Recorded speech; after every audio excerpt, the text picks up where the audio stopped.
with this self-description of God in the New Testament, or do they contradict? Well, I'll answer fully the question since you've asked it, yeah? You said that the prophets, do you accept all the prophets in the Old Testament, yes or no? It's not a question about accepting or rejecting. I'm going to give you the answer. No comment. Do you accept the Old Testament? No comment. So there's no comment there, so he doesn't know, okay? There's no comment. So is that what it means? Well, it must. If you don't want to give an answer, you must be. No. Maybe it's a mystery. I'm not gonna go into a different tangent. It's irrelevant. You're going to reveal it. Irrelevant to the conversation. Carry on. So go on. What did you ask? Sorry, Mike. Do the 10 authors of the New Testament agree or contradict what the prophets in the Old Testament said about God? So when Moses, yes, had the burning bush, and the God said to him, "Go and get my people out of Egypt," Moses said to him, "How can I know what to tell the people? What is your name?" And he said, "My name is I am." That's what God, and he said, this name is not just for today, it's for every generation to follow. So in the New Testament, the 10 authors accept that version, that I am is the God of the old Israel and is the God of today, and that's the name that I can live by. I am is his name. Now answer the question. Yeah, that's answer the question. No, answer the question. No, you speak the 10 prophets. Irrelevant. You said the question I asked you is this. Let me remind you the question again. No, you said, do you believe, you said, that the prophets from the New Testament accept that there was only one God, yes? No, of course not. Of course not. Let me remind you again. Perhaps because it's too much noise here and you haven't understood my question. In the Old Testament, I quoted Isaiah. Get back on topic. Child marriage. They don't want to talk about child marriage. So who am I going to speak to? Child marriage. FBN. Hang on, who am I going to speak to? Have you heard of MBR? Who am I going to speak to? You never heard they of don't want to speak about child marriage and you say, speak about child marriage. No. I can see you have difficulty. Get back on topic. Back on topic. So now, thank you. Where's your moral standard? So, as I said, in the Old Testament, like Isaiah says, about God, I would like you to listen to what I'm saying. Patiently. God is describing that there is only one God. Before him, he says, before me there's no God form. After me there's no God form. I alone am God and there's none else. Right. In the New Testament, the 10 authors, they correct me if I'm wrong, they describe God as not unipersonal me and I. They describe God as tripersonal we, in which there's a Father, Son. Did they mention FBN? FBN. When they describe this tripersonal being, there is Father and Son and the Holy Spirit. We covered that after. FBN. The Father cannot simply say, I alone am God and there's none else, because within the New Testament understanding of God, there is not only the Father who is God. The Son is also God. Suppose the Son said, I am God. There is no God before me. There is no God after me. I alone am God and there's none else. It will be a false statement. Reason being why? Because the Son cannot say that, because there's the Father and the Holy Spirit. He cannot use the word I and me and none else. So now I'm going to ask you again. You've asked me. I'm going to ask you again. Having these concept of God in the New Testament by these 10 authors, as you say, does that not contradict the Old Testament in which God is saying I and me and there's none else?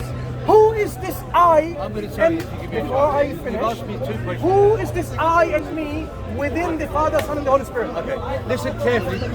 I'm not going to attempt to answer it, I'll tell you why.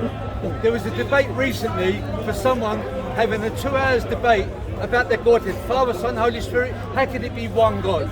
It took these biblical men for 57 years, and the answer that they came out with, they still fully explain it. Can I to explain to this gentleman, I know what the Godhead means, I know what means one God. I won't even attempt to do that. So I can't. 57 years, day and night studying the books, they couldn't answer. So how does he expect me to answer in 5 minutes? I will answer on your behalf. No, I'll tell you what the answer is. The answer is categorically, the New Testament authors, if they are describing a tripersonal deity, they contradict the very unipersonal deity. Let me finish. The unipersonal, because you said that was one question, saying I caught. Wait. can't. You said you can't. I can't answer the fact that you're saying to me, look. Oh, you can answer then. Now listen to me. You're saying Go to ahead. me, prove to me that there's a one. I'll give you God. another chance. No, Go ahead. Yeah. So I'm saying to you, when he said there's only one God, he meant one Godhead, one essence, one source for all three persons. One source. That's the simplest way of putting it. Godhead, not God. Godhead. That's all I will say. I will not try to enlighten you. I can't. Let me. No, I can't. Let me There's help nobody you. here that I'm going to try Let and me. impress. Let me help you in I your have the confusion. answer. Look, God's told me in the Bible, this is what the Godhead is. It does not say that. And for me to attempt to think I'm clever in my own body, 57 years, hundreds of scholars, all the brains of scientists and everybody you can think of, they couldn't find the answer to that. Because some things of God are hidden in a mystery, so that no one knows everything about God. No one. That's all I will say. Right. Let me help you in your confusion. No, there's no confusion. Hang It's on. clear what I said. Can I speak? You said I was Can I? confused. Can I speak? You said I was confused. Can I speak? I'm not confused. Can I speak? No, but you said I'm confused. Oh, you're not confused? No, I just fine. made a clear Fine. statement. Confused.com. It's okay. Brothers. Okay, since you're not confused, here it is. What you've just explained, you and I know very well. You and I know because you're not No, you're confused. speaking for me. You don't know what I think, what I know. Are you going to keep on interrupting No, rudely? You keep saying you and I both know. Why don't you tell me when I finish That's not then? fair with the way you talk. No. You and I both Why know. don't you tell me that when I Because finish? I'll forget by the time you get to it. Oh, you're going to forget, Yeah. right? Okay, fine. Allow him. It's okay, brothers. The reason why your 57 scholars, or all the scholars for 57 years, couldn't answer is obvious to me. What you, do you? yeah, not to us. You said You you and drop- I. You and Am I saying you're nine now? No, earlier on you did. I said no earlier. Forget earlier Yeah, on. but- So why do you interrupt? Keep on interrupting. Go on, make it clear it's you that you're going to say what you're saying. Nothing. I expect some kind of civility within you. Thank you. So, in the Old Testament, God described himself as I alone am God, there is none else. No one before me, no one after me. If you know very well the Trinity, the tripersonal God, doesn't speak. Because Trinity is just a concept in which these three are united.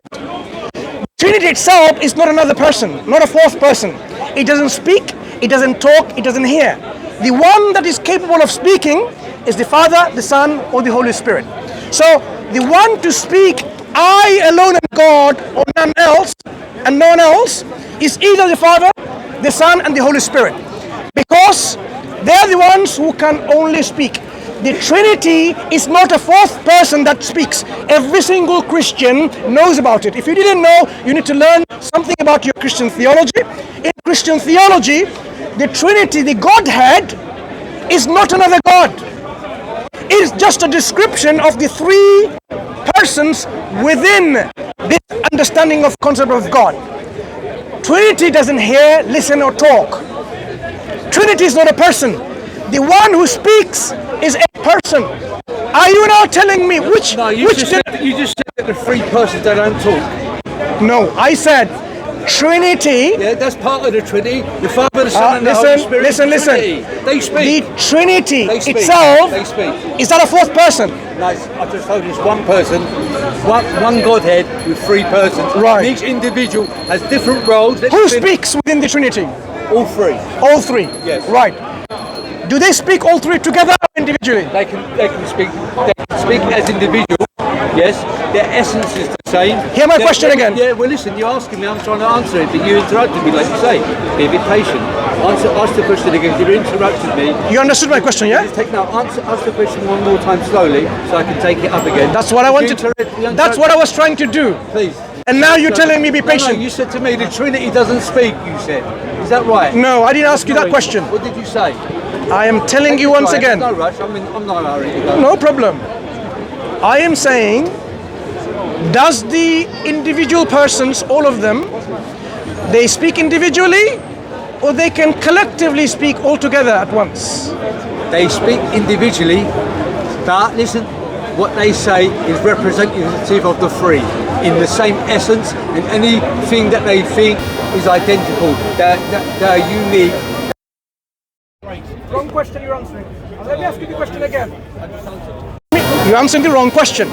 My question is, do the individual members of the Trinity all speak at once or individually, separately? I said to you that they can speak individually or in cohesion. Okay? They can speak all together at once? Yes. Give me an example. Well, I'll give you an example. If the Holy Spirit were to speak to somebody,